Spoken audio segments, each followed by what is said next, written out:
का PL appropriation. तो आते हैं सर पीएल एप्रोप्रिएशन। अच्छा, पार्टनरशिप क्या आप तुम लोग पता है ना, relationship between two or more persons agreed on share of profit carried on by all or any one of them acting for. तो पीएल एप्रोप्रिएशन में क्या क्या पढ़े थे वो? Profit and loss appropriation account. तो मैं क्या चाहता हूं, सुनो ध्यान से। पहला टॉपिक थोड़ा तेजी से निकलूंगा क्योंकि आपको आता है। जहां जहां जिस चीजें नहीं आती हैं मैं उसके ऊपर डेप्थ में जाऊंगा, लेकिन मैं थोड़ा फास्ट निकलूंगा पीएल एप्रो को। हाँ, एडमिशन रिटायरमेंट में मैं थोड़ा टाइम डिवोट करूंगा क्योंकि जो गुडविल का कॉन्सेप्ट आपने जो पढ़ा है, जो आप पढ़ेंगे, उसमें काफी डिफरेंसेस है। आ जाते हैं सर, पीएल एप्रो कैसे बनता हो पता है ना आप लोग को? PL appropriation account for the year ended.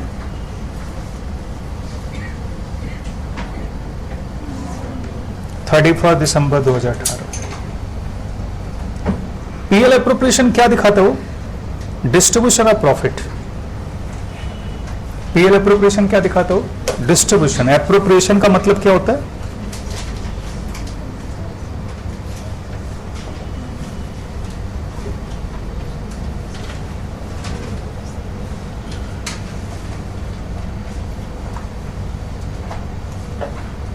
ठीक है, तो पीएल एप्रोप्रिएशन, एप्रोप्रिएशन का मतलब डिस्ट्रीब्यूशन ऑफ प्रॉफिट। लिख लो नोट में, एप्रोप्रिएशन मीन्स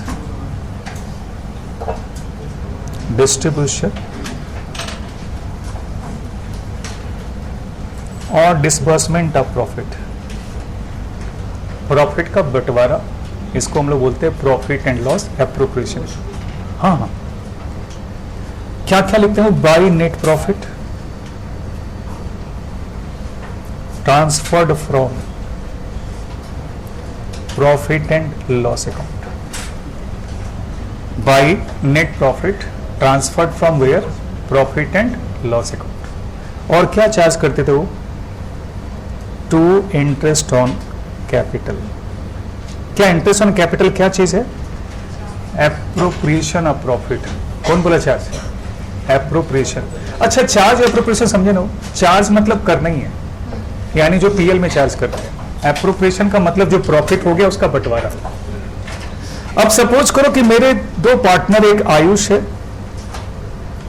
मुकेश आया नहीं आज, कहां गया? दूसरा पार्टनर हर्ष है और तीसरा पार्टनर सौरभ है। ठीक है सर, अब ये लोग तीनों ने कैपिटल लगा रखा है। तीनों ने कैपिटल लगा रखा है। आयुष ने 1 लाख लगाया, हर्ष ने 50,000 लगाया, सौरभ ने 25,000 लगाया। राइट है। पार्टनरशिप एक्ट क्या बोलता है कि अगर कोई पार्टनरशिप डीड ना हो तो ब्याज नहीं मिलेगा, केवल प्रॉफिट का शेयरिंग होता है, पता ना? और लोन पे कितना परसेंट है? 6%। क्या मैं लिखाऊं ये सब या मैं मानूं कि आता आपको? बोलोगे तो मैं उसको लिखाता जाऊंगा कि अगर प्रॉब्लम साइलेंट होगा तो हम लोग सिर्फ इंटरेस्ट ऑन लोन चार्ज कर लेते। लिख लो आप, इफ प्रॉब्लम इज साइलेंट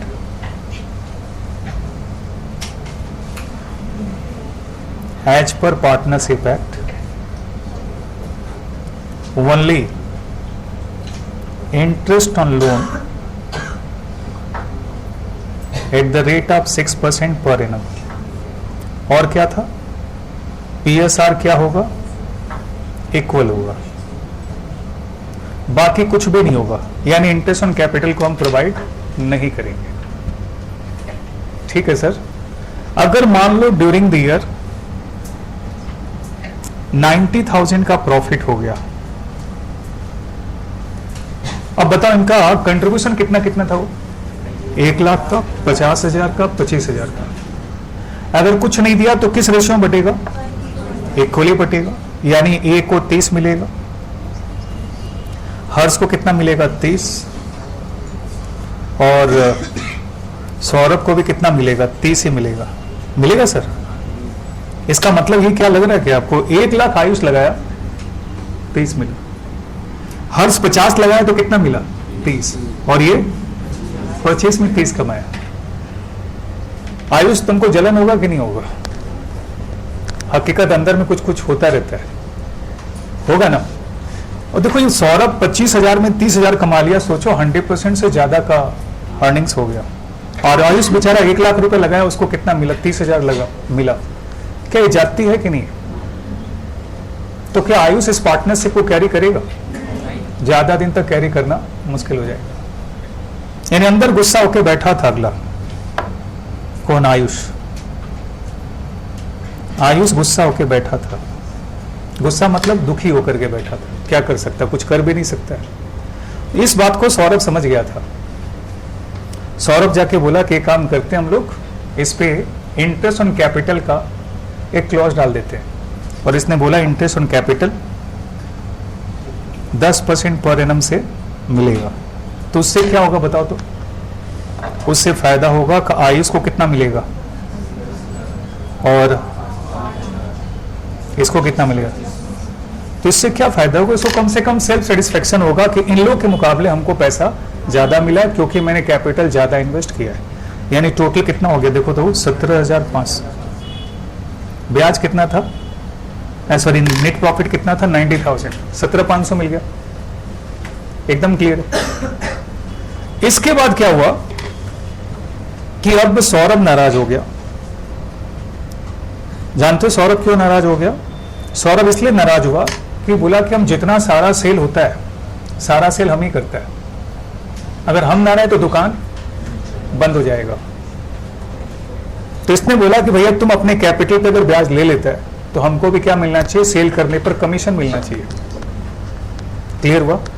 तो तुम लोगों ने तय किया कि हाँ भाई इसको कमीशन तो देना चाहिए। ड्यूरिंग द ईयर सपोज करो टर्नओवर था 5 लाख का। कितने टर्नओवर था वो? तो आप लोगों ने तय किया कि इसको कम से कम 3% कमीशन दे दिया जाए। कितना परसेंट कमीशन दे दिया जाए? 3%। तो कितना कमीशन मिलेगा? 15,000 टू कमीशन टू सौरभ। कितना? जल्दी बोलो। 15,000। क्लियर हुआ? तो भैया पहला आयुष को मनाया गया, इसके बाद सौरभ को मनाया गया। अब हर्ष गुस्सा हो गया। हर्ष ने बोला कि भाई हम दिन भर टाइम डिवोट करते हैं आपके दुकान के अंदर, तुम लोग बोलता है कि हम पढ़ाई कर रहे हैं और इसीलिए तो हम क्लास में नहीं आ पाता है। देखते हो कभी कभी क्लास में आता है। हर्ष, भूतिका जी सप्ताह में 3 क्लास होता है तो 1 क्लास आता है, 2 क्लास नहीं आ पाता। मालूम है क्यों नहीं आ पाता? हम बता रहे। दुकान में बैठा होता है अगला। ये लोग दोनों बोलता है कि हम लोग क्लास में जा रहा, प्लीज तुम दुकान संभालो। तो इसने बोला कि क्लास छोड़ छोड़ के हम दुकान संभाल रहे हैं, सर को हम भी पैसा दिया है लेकिन फिर भी हम क्लास नहीं कर रहे हैं। तो भाई हमको भी तो कुछ मिलना चाहिए कि नहीं मिलना चाहिए? तो इन लोगों ने बोला ठीक है 1,000 रुपया महीना देंगे, मंथली 1,000 रुपया। तो कितना मिलेगा इसको सैलरी? 12,000 to salary.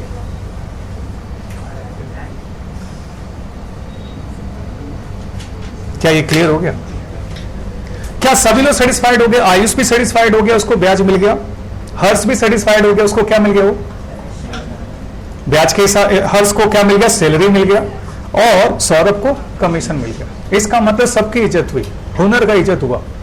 आपने कैपिटल लगाया इसलिए पैसा मिला, इसने दिमाग लगा इसलिए पैसा मिला, और इसने अपना टाइम डिवोट किया इसलिए पैसा मिला, क्लास छोड़ के भी उसने दुकान को संभाला इसलिए पैसा मिला।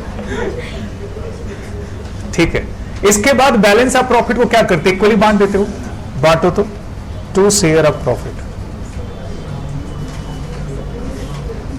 Transfer to partners capital account. कौन कौन है? आयुष, हर्ष और सौरभ। अगर कुछ ना दिया हो तो कैसे बांटते हो? इक्वली। तो देखो कितना बैलेंस आ रहा है? 90,000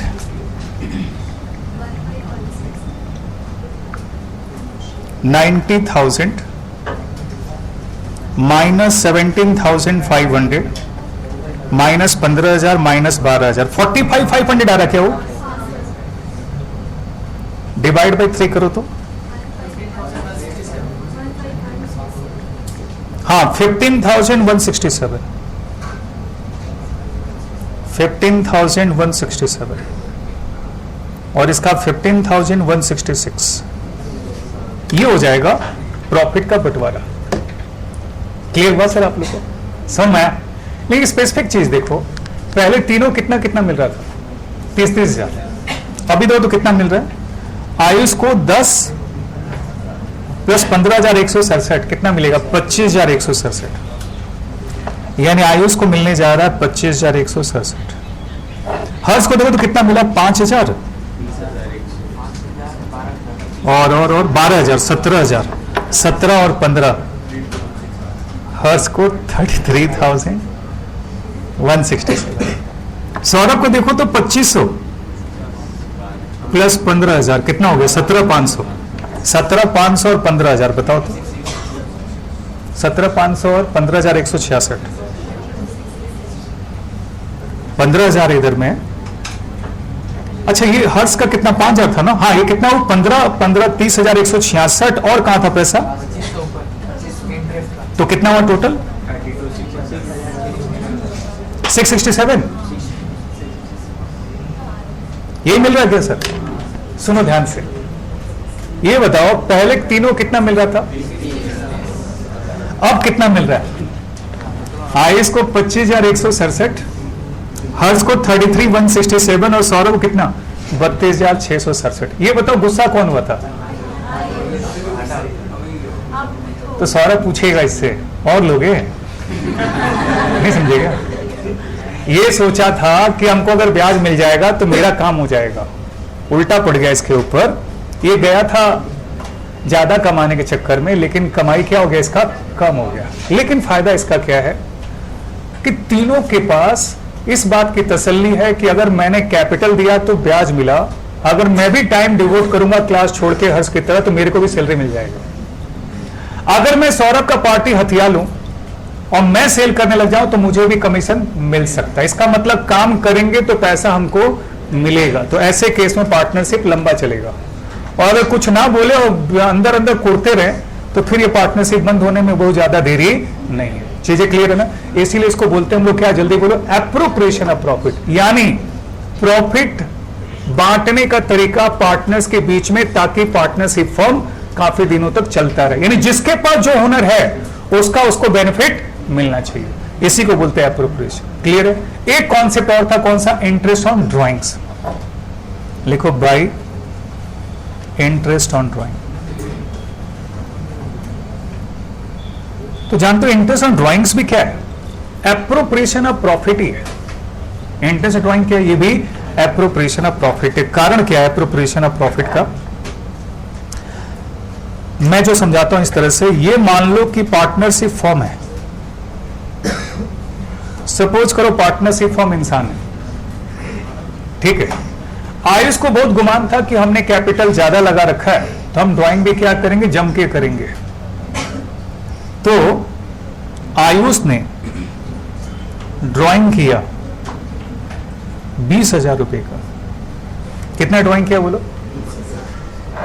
इसके बाद हर्ष ने देखा देखी, बोला ना हमको 20,000 नहीं करना, हमको जरूरत नहीं है। हिंड मोटर से आने का भाड़ा कितना लगता है, उतना ही ड्राइंग करेंगे। तो बोला कि भाई ठीक है, पूरे साल में हम तो 5,000 का ही ड्राइंग करेंगे।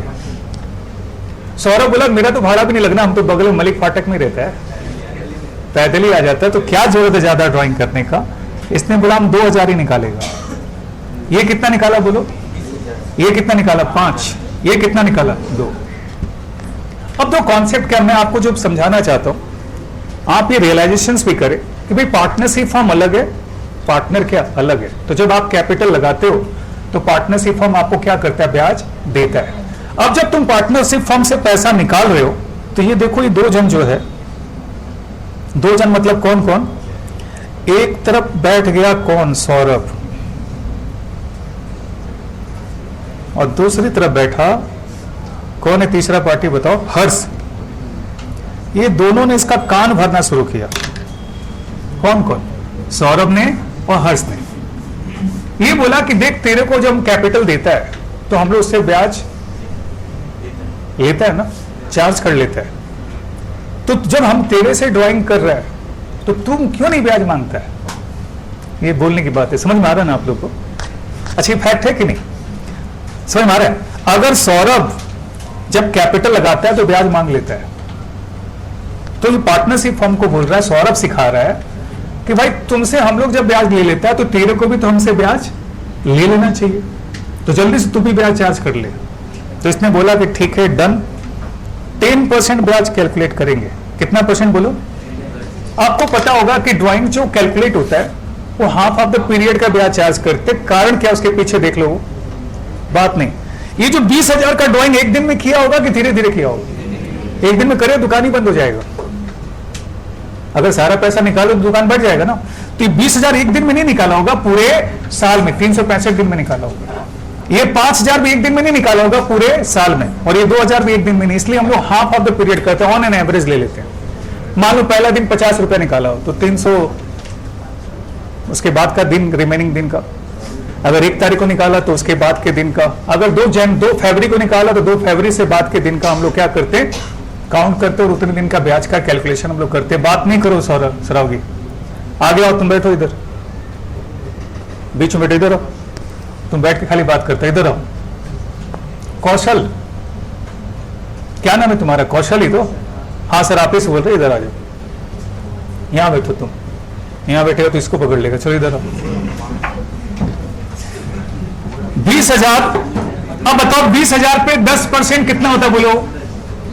2,000। 6 महीने का 1,000। तो मैं यहां लिख रहा हूं आयुष का 1,000 होगा, क्या हो? अच्छा ये बताओ हर्ष का बताओ कितना आएगा? 5,000 का 10% होता है 500, 6 महीने का 250। यहां बैठो, अब बात करो। इसके बाद कौन है? सौरभ।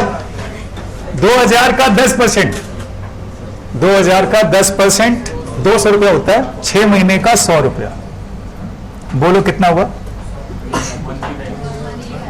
1350, 1,350 रुपया। ठीक है, क्लियर है?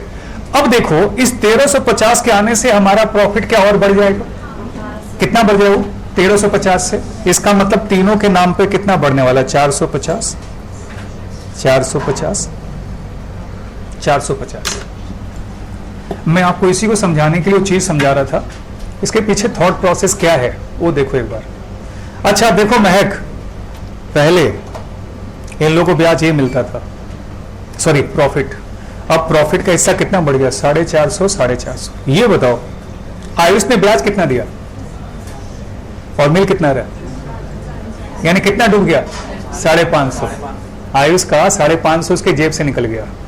ये देखो हर्ष कितना दिया? 250। अब पाया कितना? वहां भी 200 पा लिया।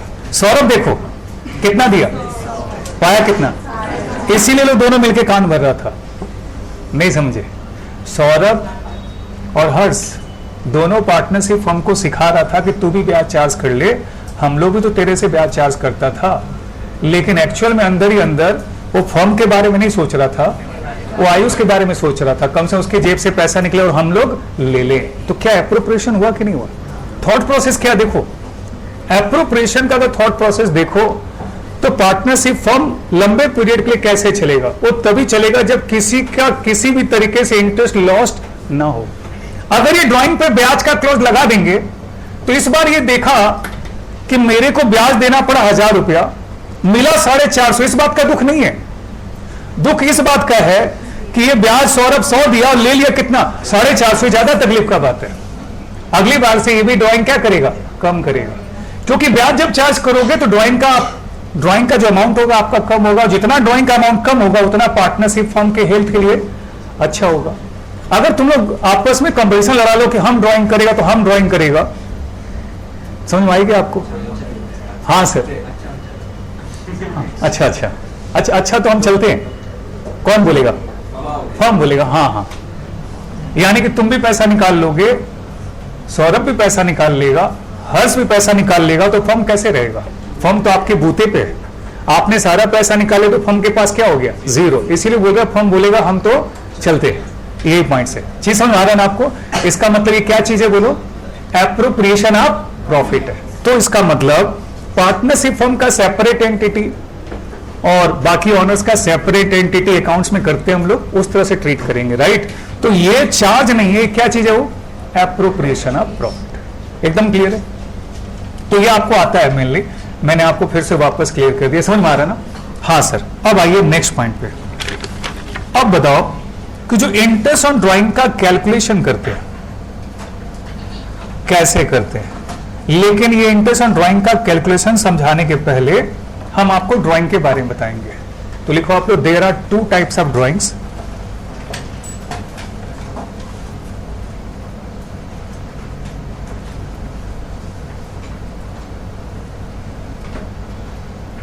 नंबर 1, ड्राइंग्स ऑफ कैपिटल, और number 2, yes, drawings in anticipation of profit.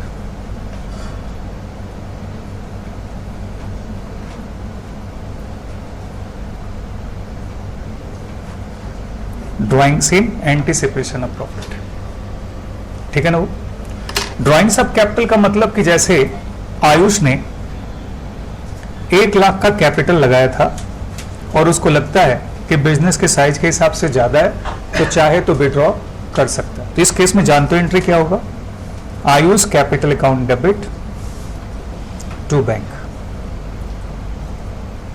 ये हो गया कौन सा, ड्राइंग्स ऑफ कैपिटल, ठीक है ना। ड्राइंग्स ऑफ कैपिटल का एंट्री क्या होगा, partners capital account debit to bank. Drawings in anticipation of profit का एंट्री क्या होगा, drawings account debit to bank account. और बाद में जब इसको हम लोग ट्रांसफर करते हैं कैपिटल में, तो एंट्री करते हैं partners capital account debit to drawings account. अब क्वेश्चन ये उठता है कि जो इंटरेस्ट ऑन ड्राइंग का कैलकुलेशन करेंगे वो किस पे करेंगे। जैसे मान लो कि एंटिसिपेशन ऑफ प्रॉफिट इसने 10,000 निकाला, दोनों का मीनिंग क्लियर करते हो। ड्राइंग्स ऑफ कैपिटल का मतलब कि कैपिटल उसका ज्यादा था, उसको विड्रॉ कर लिया। Drawings in anticipation of profit का मतलब क्योंकि फर्म का प्रॉफिट हो रहा है, इसलिए अपना घर का खर्च चलाने के लिए हम लोग कुछ कुछ ड्राइंग करते जा रहे हैं, इसको बोलते हैं drawings in anticipation of profit. जिस तरह का प्रॉफिट हम कमाएंगे उसी हिसाब से फर्म से क्या करेंगे, ड्राइंग्स करेंगे, इसको बोलते हैं drawings in anticipation of profit. तो ये बताओ इंटरेस्ट ऑन ड्राइंग का कैलकुलेशन किस पे करेंगे, 1 लाख पे, 10,000 पे, या दोनों पे? 10,000 पे। प्राची, 1 लाख पे, 10,000 पे, या 1,10,000 पे? अगर इंटरेस्ट ऑन ड्राइंग का रेट 10% पर एनम है, तो आप किस पे ब्याज चार्ज करोगे, 1 लाख पे, 10,000 पे, या 1,10,000 पे? गुड। हम लोग जो ब्याज का कैलकुलेशन करेंगे कौन से ड्राइंग पे, जो drawings in anticipation of profit होगा। तो नोट लिख लो वहां पर, interest on drawing is calculated, interest on drawing is calculated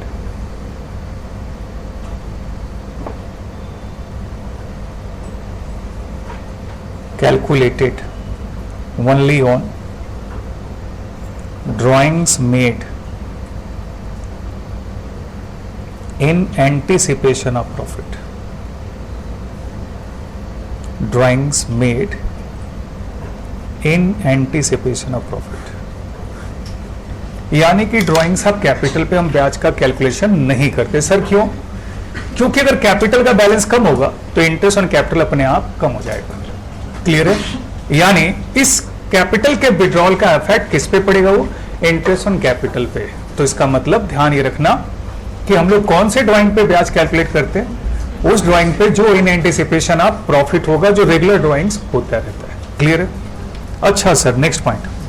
अब कैलकुलेशन कैसे करते हैं, इसके पहले एक बार इंटरेस्ट के बारे में बात कर ले। अच्छा, हम लोग जर्नल एंट्री क्या पास करते हैं इंटरेस्ट के लिए, interest on capital account debit to partners capital. क्या यही करते हैं हम लोग कैपिटल के ब्याज के लिए? जर्नल एंट्री यही पास करते हैं। इसको जानते हैं कौन सा एंट्री बोलते हो, एडजस्टमेंट एंट्री।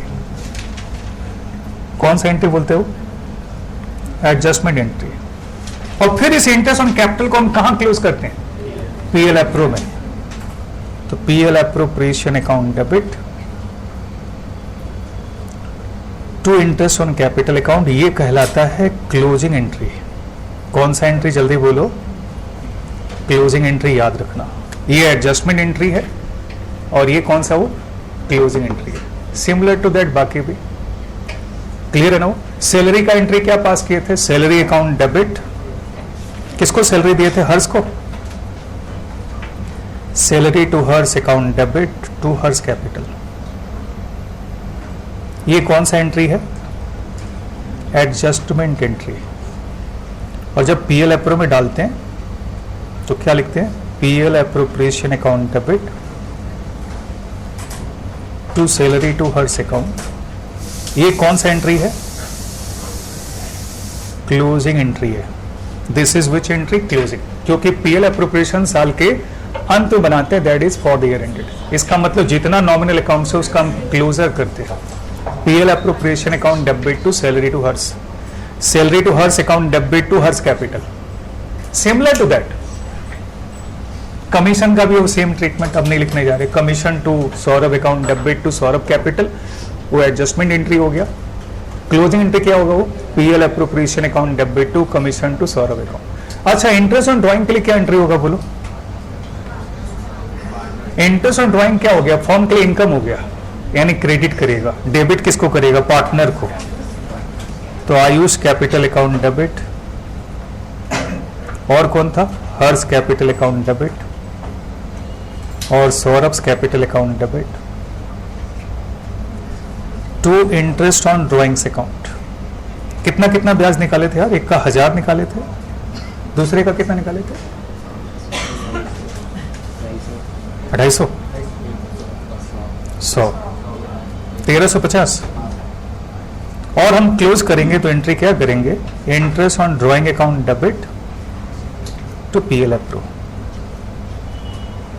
तो ये जो 1350 है, ये कौन सा एंट्री बोलो तो, क्लोजिंग एंट्री। और ये कौन सा एंट्री है, एडजस्टमेंट एंट्री। समझ में आ गया ना वो। तो अगर आपने इससे एग्जाम में पूछा, ये लोग बदमाशी करता है कि पास द जर्नल एंट्री, तुम तो पढ़ के गए पीएल एप्रोप्रिएशन, पूछ लिया जर्नल एंट्री, तो आपको दोनों ही पास करना पड़ेगा।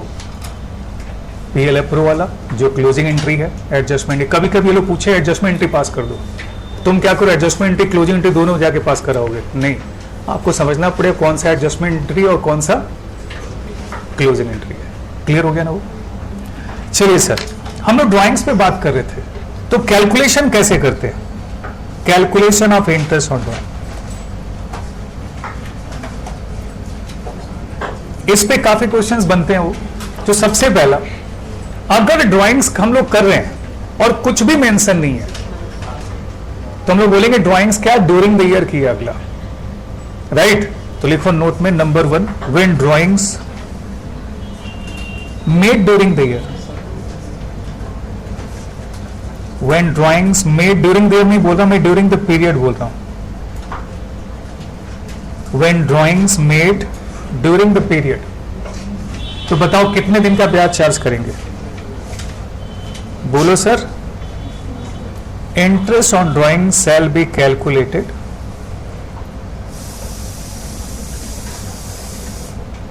For half of the period, for half of the period. मैं ये हाफ ऑफ द पीरियड क्यों लिख रहा हूं, ध्यान देना हो, ये मैंने हाफ ऑफ द पीरियड किस लिए लिखा, कि अगर आपका अकाउंटिंग पीरियड 12 महीने का है तब तो हम 6 महीना करेंगे, लेकिन अगर आपका अकाउंटिंग पीरियड 6 महीने का है तो कितना दिन करोगे, 3 महीने का। मैं जो बोल रहा हूं समझ मार है, यानी जितना भी अमाउंट होगा इंटू 3 डिवाइड बाई 12 करोगे अगर 6 महीने का पीरियड होगा, और अगर ये 12 महीने का पीरियड होगा तो कितने दिन करोगे, 6 महीने का। ये समझ लो, कई लोग को बहुत सारे कंफ्यूजन होते हैं। अब कई लोगों ने क्वेश्चन मेरे से जनरेट किया था पिछले टर्म में कि सर अगर 6 महीने का पीरियड है 3/6 कर लेना चाहिए, नहीं, क्योंकि जो ब्याज का रेट आता है वो 10% पर एनम होता है, मतलब एनम का मतलब साल, तो डिवाइड हमेशा 12 का ही हो, पीरियड 6 महीने का हो चाहे 12 महीने, उससे कोई फर्क नहीं पड़ता है। तो मैंने क्या लिखा है, हाफ ऑफ द पीरियड लिखा है, मैंने 6 महीना नहीं लिखा है। अच्छा, हाफ ऑफ द पीरियड क्यों होता है, मान लो हमने टोटल 10,000 निकाले हो, तो एक दिन में थोड़ी 10,000 निकाले होंगे, वो पूरे 6 महीने के अंदर, या 12 महीने का पीरियड है तो 12 महीने के अंदर, इसलिए ऑन एन एवरेज हम लोग आधे पीरियड का ब्याज कैलकुलेट कर लेते हैं। नेक्स्ट आ जाओ sir, number 2, when drawing is made, when drawing is made, यहां लिख देना equal amount, when drawing is made at the beginning of each month, ये आपने किया होगा। इक्वल अमाउंट लिख देना, इक्वल अमाउंट ऑफ ड्राइंग, नहीं तो गड़बड़ हो जाएगा। अगर इक्वल अमाउंट ऑफ ड्राइंग हर महीने बिगिनिंग में करते हैं तो वो लोग कितने का ब्याज करते थे? 6.5। Yes, interest calculated for 6.5 months, ये करते ना वो। लेकिन इसका बेस कैलकुलेशन क्या था, आप लोग पढ़े थे? कौन कौन पढ़ा था? तुम लोग सब लोग पढ़ा था। बिगनिंग का मतलब पहला ड्राइंग किया होगा 1 जनवरी को, मान लो 18, और लास्ट वाला ड्राइंग किया होगा 1 दिसंबर को, ये ना हो। यानी पहला वाले पे 12 महीने का और लास्ट वाले पे कितने महीने का? 1 महीने का, यानी 12 + 1 डिवाइड बाई 2, इसलिए 6.5 महीना आएगा। ये पढ़ा हुआ तुम लोग का पक्का? तो चलो एक और लिखो, number 3, when drawing is made, ये तुम लोग सबका किया हुआ ना, कि तुम लोग लर्न किया हुआ, कि किया हुआ नहीं वाला लर्न किया हुआ नहीं, जिसका जिसका लर्न किया हुआ ये समझ लो, किसका किसका नहीं किया हुआ है। इस तरह से किसका किसका नहीं किया, हाथ उठा लो। तो मैं डिटेल में जाऊंगा, नहीं तो फिर मैं जल्दी चला जाऊंगा। तो नहीं किया हुआ ना? हाँ, हम लोग ये देखते हैं कि पहला ड्राइंग कब किया हो, 1 जनवरी को, इसका मतलब कि मेरा एंटाइटलमेंट कितने महीने का? 12 महीने का। लास्ट वाला ड्राइंग कब किया? 1 दिसंबर को, यानी मेरा एंटाइटलमेंट कितने महीने का? 1 महीने का। तो 12 + 1 डिवाइड बाई 2, 6.5 महीने। इसके पीछे भी बेस है, मैं बता दूंगा आपको। इसमें हम लोग अर्थमेटिक प्रोग्रेशन को फॉलो करते हैं, बताया था तुम लोग को। तो एपी का फॉलो करते हैं हम लोग सीरीज। तो 6.5 मंथ्स, इसलिए 6.5 महीना निकाले। ये मैं क्यों दे रहा हूं वो देखो, when drawing is made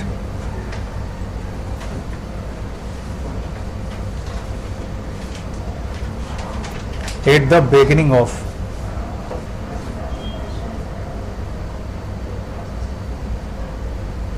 each of 2 months,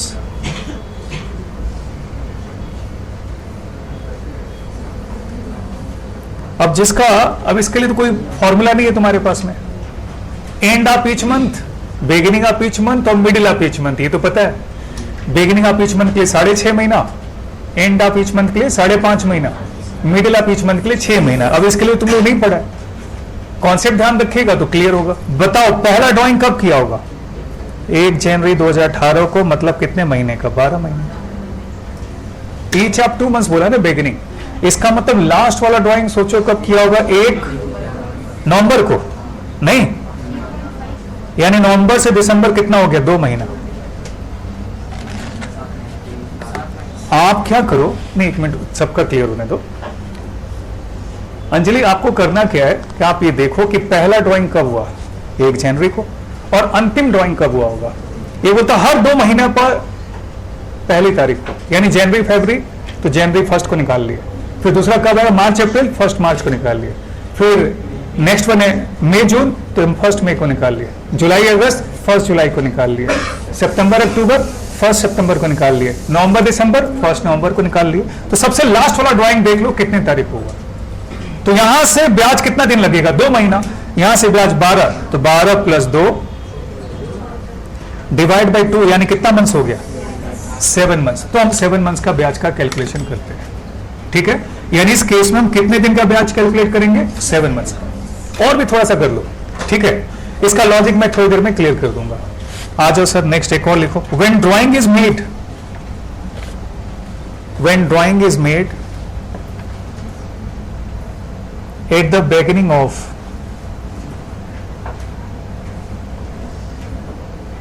when drawing is made at the beginning of each quarter, beginning of each quarter। ये जो क्वार्टर होता है ना, वो 3 महीने का होता है। जानते हो क्वार्टर कितने महीने का होता है तरुण? 3 महीने का, 3 महीना क्वार्टर होता है। तो पहला ड्राइंग किया होगा 1 जनवरी 2018 को। लास्ट वाला ड्राइंग सोचो कब किया होगा? 1 अक्टूबर को। 3 महीना क्वार्टर होता है, तो लास्ट वाला ड्राइंग 1 अक्टूबर को, यानी इसके लिए 12 महीना और इसके लिए 3 महीना। तो 12 + 3 डिवाइड बाई 2, यानी 7.5 मंथ्स का हम लोग क्या करेंगे? ब्याज चार्ज करेंगे। इससे आपको याद नहीं करना पड़ रहा है, आपके माइंड में कॉन्सेप्ट बैठ जा रहा है और ये कॉन्सेप्ट वर्क करेगा क्योंकि ये लोग कैलकुलेशन को किसी भी तरीके से ट्विस्ट कर सकता है, तो मेंटली आपको प्रिपेयर रहना पड़ेगा। एक और देता हूं, when drawing is made, when drawing is made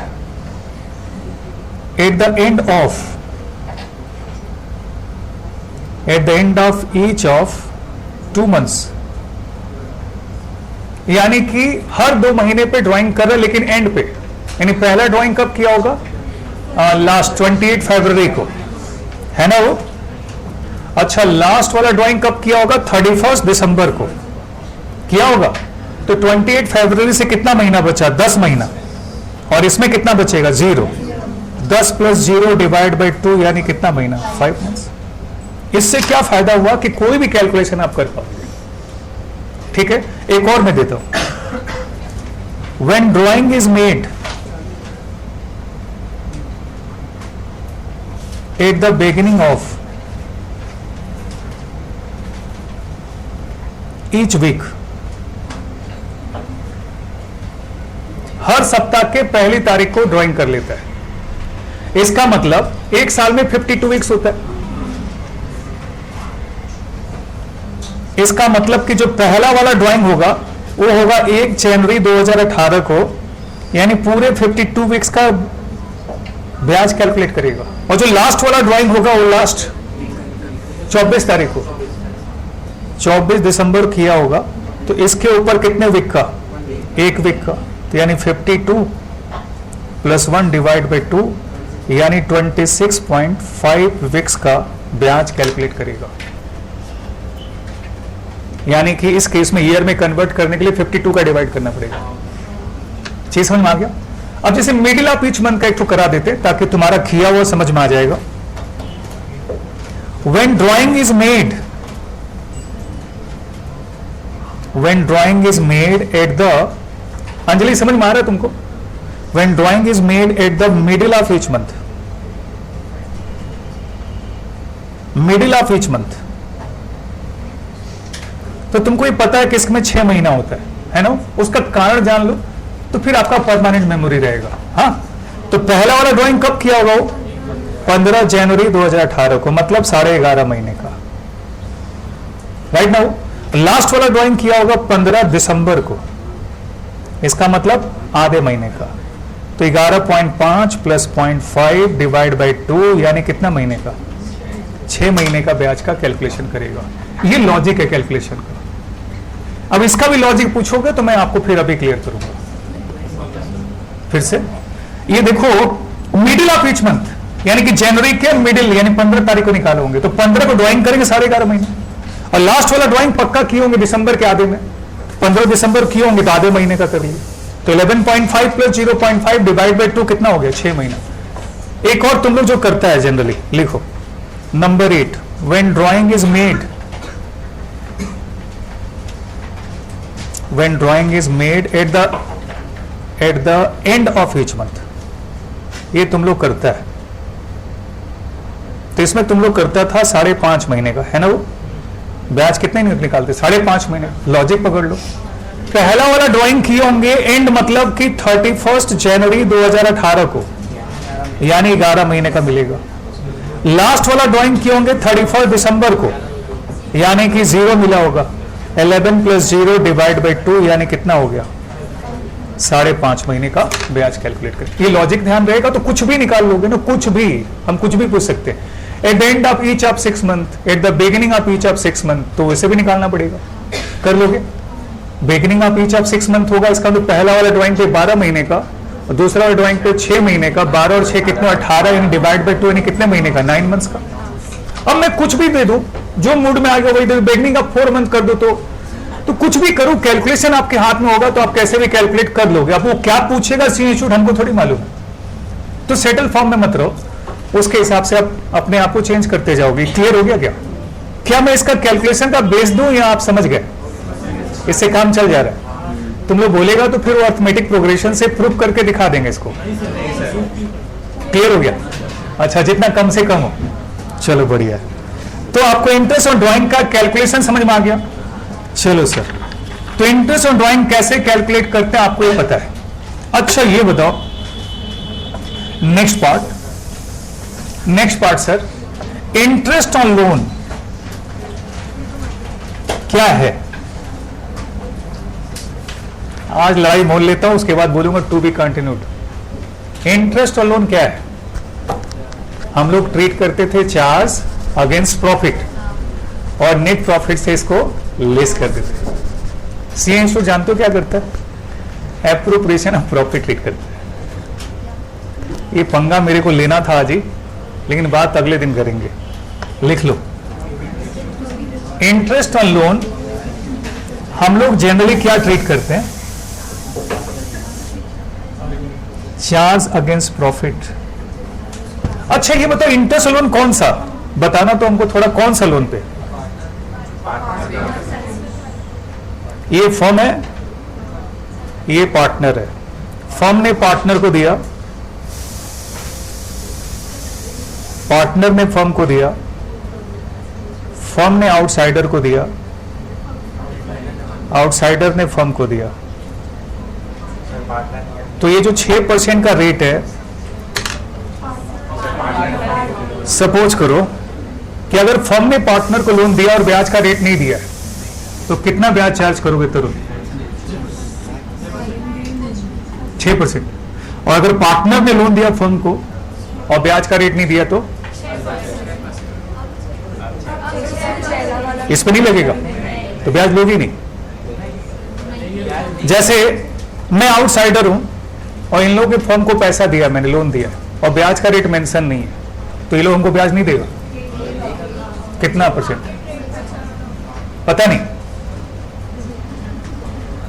तो मतलब वो जो 6% का जो रूल है वो यहां अप्लाई नहीं होगा। जो फर्म पैसा देगा पार्टनर, अप्लाई होगा कि नहीं? नहीं होगा।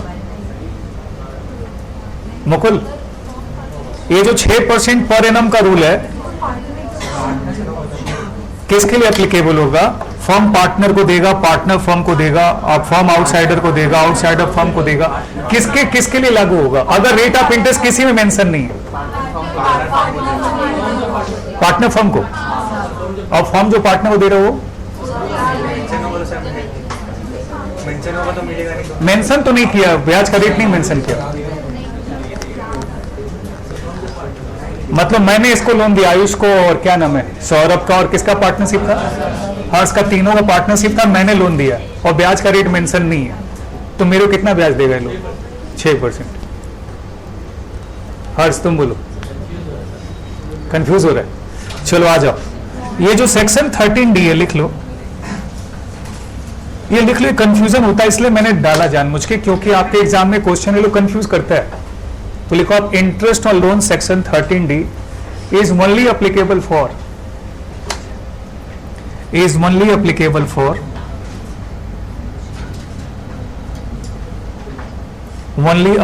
for loan given by yes partner to the firm। बाकी मैं आपको कंफ्यूज कर रहा था। तो अच्छा बताओ, अगर एग्जाम में कंफ्यूज करता तो कंफ्यूज हो जाते ना, मैंने कंफ्यूज कर दिया तो अब वहां से निकल जाओ। इसका मतलब सिर्फ किसके लिए लागू होगा? इसके लिए। बाकी लोन पे क्या होगा मैंने पूछा तो बोलो सर कुछ नहीं होगा। अगर आपको ब्याज लेना बता दो, नहीं तो झक मारो, नहीं देंगे ब्याज आपको। चीज समझ मारा ना आपको? क्लियर हो रहा है? यानी ये section 13D is only given in the partnership act. आपने पार्टनरशिप एक्ट में पढ़ा था, सेक्शन 13D के हिसाब से था कि अगर पार्टनर ने लोन दिया, कुछ नहीं बोला तो आपको 6% का ब्याज देना। सेक्शन 30D सिर्फ उतने के लिए लिखा हो। आप जाना ऐप में देखना सेक्शन 13D, तो मजा आता है। इस तरह देखो, जैसे मैं आपको बोल रहा हूं ना कि कब देखने के लिए, जैसे महक मैंने बोला था कि मूवी में इंटरवल हो रहा है, तो आप देखो। क्यों देखता हूं मैं बता रहा हूं। जैसे मैंने कोई टॉपिक पढ़ाया या किसी ने पूछ ही लिया और या कुछ माइंड में आना, अचानक कुछ आ गया, हाँ ये, तो मजा आता है उसको देख करके। अब आपको मजा नहीं आता तो नहीं बना मेरे को। आप अगर इस तरह अप्लाई करना शुरू करो तो मजा आने लग जाएगा बाद में। जैसे मैंने बोला सेक्शन 13D, तो आप क्या करो, आप खोले फटाफट सेक्शन 13D। हाँ, उसमें क्लियरली लिखा हुआ है कि अगर लोन पार्टनर फर्म को देता है तो सेक्शन 13D का क्लॉज है, बाकी के लिए कोई क्लॉज नहीं है। हम लोग क्या करते हैं, फ्लैट पढ़ते हैं, इंटरेस्ट और लोन 6%, बस ये ध्यान नहीं रहता है कि कौन देगा लोन, कौन किसको लोन देगा। तो ये कंफ्यूज करेगा ना, अगला आपको कंफ्यूज तो करेगा ही, तो आपके कंफ्यूजन नहीं होना चाहिए। क्लियर है? अच्छा, एक और बात, कौन सा रेट ऑफ इंटरेस्ट होता है? सिंपल। कौन सा रेट ऑफ इंटरेस्ट फॉलो करते हो? Simple if nothing is given. Compounding नहीं करते हैं, क्या करते हैं? Simple rate of, always on principal ब्याज का कैलकुलेशन होता है। क्लियर है सर? अच्छा सर, एक और पॉइंट है, ये क्या मानते हैं हम लोग? Charge against profit. कॉन्सेप्ट क्या है? पार्टनरशिप एक्ट में लिखा है कि आपके पास प्रॉफिट हो या ना हो, ब्याज तो देना ही पड़ेगा। इसका मतलब इस सेंस में हम इसको चार्ज अगेंस्ट प्रॉफिट मानते हैं, और इसलिए हम लोग जो आईसी बोर्ड में या वेस्ट बंगाल बोर्ड में पीएल अप्रूव बनाए, तो हम लोग क्या करते थे, नेट प्रॉफिट से इंटरेस्ट ऑन लोन को घटा करके यहां दिखाते थे। इसलिए घटा के दिखाते थे, हम लोग ये मानते थे कि उसने पीएल में चार्ज नहीं किया था, अब हम यही घटा के दिखा के चार्ज कर लेते हैं। मैं इस बात से एग्री करता हूं, यही करना चाहिए। ठीक है, इंटरेस्ट और लोन को चार्ज अगेंस्ट प्रॉफिट मानना चाहिए। आपने पूरे 2 साल आईसी बोर्ड में, वेस्ट बंगाल बोर्ड में आपने यही पढ़ा, लेकिन आपका स्टडी मैट खोल के देखना, उन लोगों ने इंटरेस्ट और लोन को एप्रोप्रिएशन ऑफ प्रॉफिट दिखा दिया है, लेकिन उनके भी अपने पॉइंट ऑफ व्यू है, टेंशन नहीं लेने का। ठीक है, आपके स्टडी मैट में क्या दिखा है वो लिख लो नोट में, interest on loan taken as appropriation of profit. Please बात नहीं करो।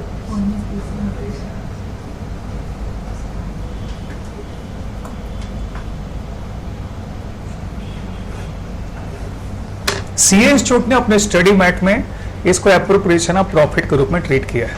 कारण क्या, मन में सोचो, मैं आपको क्लियरेंसी दे रहा हूं।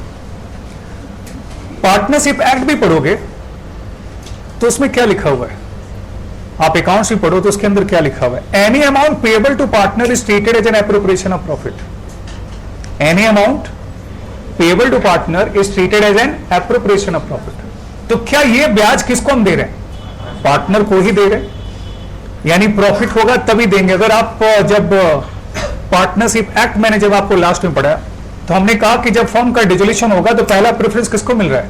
आउटसाइडर को, इसके बाद पार्टनर्स के लोन को, एंड लास्ट प्रेफरेंस किसको मिल रहा है? पार्टनर्स के कैपिटल। एग्री करते हो? लास्ट प्रेफरेंस पार्टनर्स के कैपिटल को मिल रहा है, लेकिन फर्स्ट प्रेफरेंस किसको मिल रहा है? आउटसाइडर को। तीनों बोल रहे हैं any amount payable to partner should be treated as an क्या? Appropriation of profit. इसलिए लोग एप्रोप्रिएशन लेना चाहता है। जहां तक सवाल आईसी बोर्ड क्या बोलता हो, ये बोल रहा है कि आपके पास पैसा हो या ना हो, ब्याज तो आपको देना ही पड़ेगा। तो सर ये एप्रोप्रिएशन कैसे हो सकता है? ये चार्ज ही हो सकता है। ये दो ग्रुप ऑफ ऑथर के बीच में फाइट है। अब रह गया सर हम लोग क्या करना है। अगर आप इस ट्रीटमेंट को कंटिन्यू रखना चाहते हो तो वहां नोट मार देना, आई एम एज्यूमिंग इंटरेस्ट और loan is a charge against profit, that's are deducted this one. आपका गलत यहां नहीं होगा, यहां कुछ भी गलत नहीं होगा, लॉजिकल होना चाहिए। ठीक है, और अगर आप स्टडी मैट को फॉलो करते हुए जाते हो तो आप क्या करना, इंटरेस्ट और लोन को एप्रोप्रिएशन मानोगे तो आपका आंसर मिल जाएगा। अब एक और बात, तुम माथे पे टेंशन मत लेना कि मेरा स्टडी मैट से आंसर नहीं मिला। आंसर मिले या ना मिले, कॉन्सेप्चुअली करेक्ट हो तो आपको मार्क्स मिलेगा, क्योंकि दोनों पॉइंट पे डिबेट है। क्योंकि इस पॉइंट को आपके पार्टनरशिप एक्ट में क्लियर नहीं किया गया कि इसको क्या माना जाए, तो इसका पॉइंट ऑफ व्यू किसके पास आ गया? ऑथर के पास। तो हमको जो मानना, जो अपने अपने तरीके से उस बात को मानता है उस हिसाब से उसका ट्रीटमेंट भी करता है। तो स्टडी मैट के अंदर जो दिया हुआ है उसने इंटरेस्ट और लोन को क्या मान के रखा हो? Appropriation of profit. हम लोग क्या मानते हैं? चार्ज। सर अगर हम एप्रोप्रिएशन दिखाएं तो कोई दिक्कत नहीं, स्टडी मैट तो बोल ही रहा दिखाओ। सर अगर चार्ज दिखा दे तो कोई दिक्कत नहीं, आप नोट लिखो, आई एम एज्यूमिंग दैट इंटरेस्ट और लोन इज क्या? Charge against profit. और फिर आईसी बोर्ड का जो कॉन्सेप्ट आप कैरी करो, you will get the marks. क्योंकि आपका ये शॉर्ट क्वेश्चन नहीं है, आप कौन सा है? लॉन्ग क्वेश्चन है। शॉर्ट क्वेश्चन बताना जरूरी हो जाता था, एमसीक्यू में बोलना पड़ता था कि इंटरेस्ट और लोन क्या है? Appropriation of profit. यहां पर हम लोग कोई मजबूरी नहीं है, क्योंकि नोट चिपकाओगे तो आपको मार्क्स मिलेगा। नोट मतलब हाँ समझ आ रहा है ना आपको? इंटरेस्ट और लोन टेकन एज क्या? Appropriation of profit. तो ट्रीटमेंट क्या करोगे? नोट लिखो फटाफट। मैं जो बोल रहा समझ मारा तो लिखो, आप बात नहीं करो। As per study mate interest on loan shall be treated as an appropriation of profit. Therefore, it shall be debited to PL appropriation account. Therefore, it shall be debited to PL appropriation account. ठीक है, अब para change करके लिखना as per ISC and West Bengal Board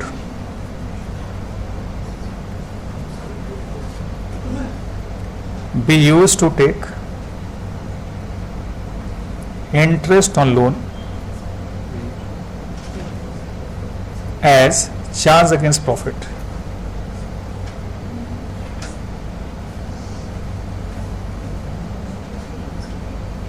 है ना, वो हम लोग इंटरेस्ट और लोन को चार्ज अगेंस्ट प्रॉफिट लिया करते थे, है ना। हम लोग क्या लेते थे, वो चार्ज अगेंस्ट प्रॉफिट लिया करते थे। परिणाम क्या होता था, बाई नेट प्रॉफिट और लेस क्या करते थे, इंटरेस्ट और लोन। ठीक है, स्टडी मेट में क्या बोला हो, एप्रोप्रिएशन। हम लोग की किताब में क्या बोला, चार्ज। अगर आप इसको काटने को करते तो कोई दिक्कत नहीं है, अगर ये करना चाहते हो तो आप क्या करोगे, नोट लिख दो। क्या नोट लिखोगे, लिखो इट इज एज्यूम दैट